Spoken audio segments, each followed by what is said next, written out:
Alpha Blake, ever since he perceived the rogue scent on his daughter Vega, he had been suspicious of her. He knew his daughter well enough. He knew she lied about just going for a run. There was more than that.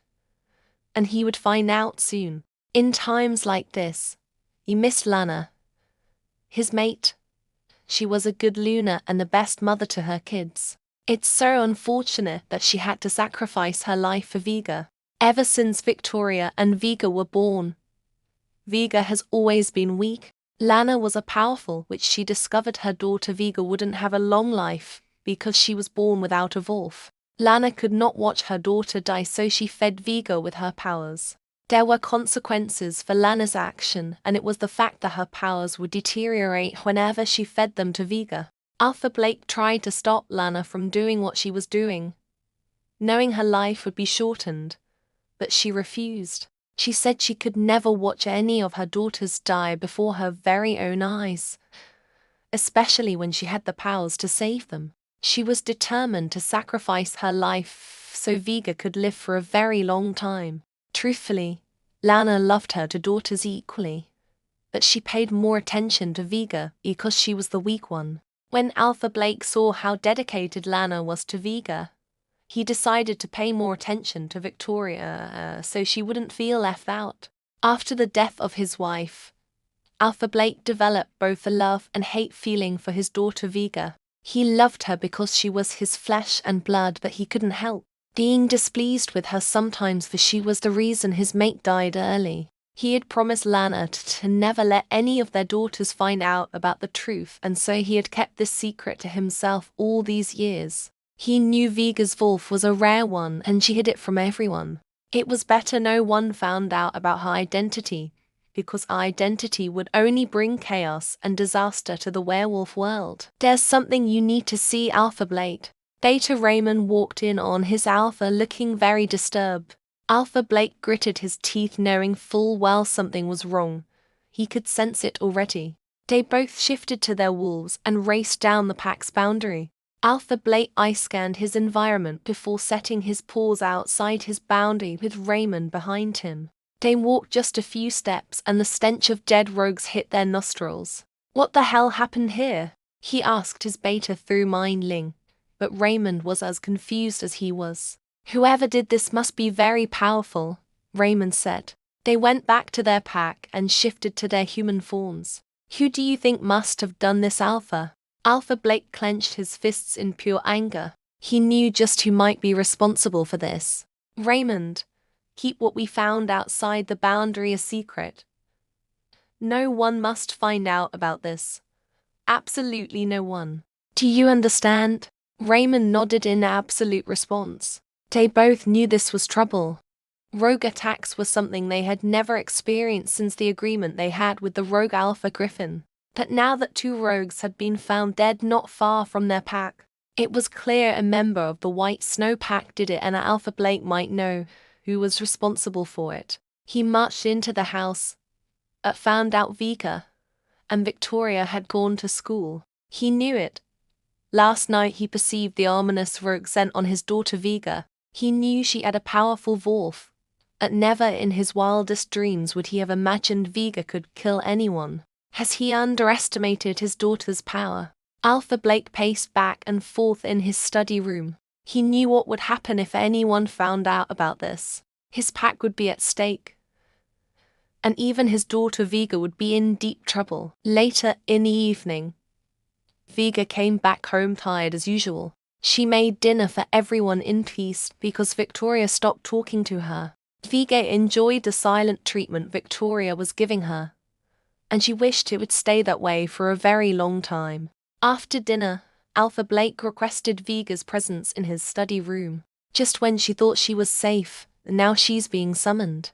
Vega hardly visited her father's study room because he seldom requested her. Unlike Victoria, who had constant access to his study. Shut the door behind you, came Alpha Blake's deep voice. Vega felt like melting away from her father's presence. Something told her she was in deep trouble. Jackie was saying all sorts of things in her head, but she just shut them off to the back of her mind. She stood in front of her father, who was sitting on his hair with his gaze penetrating deep into her soul.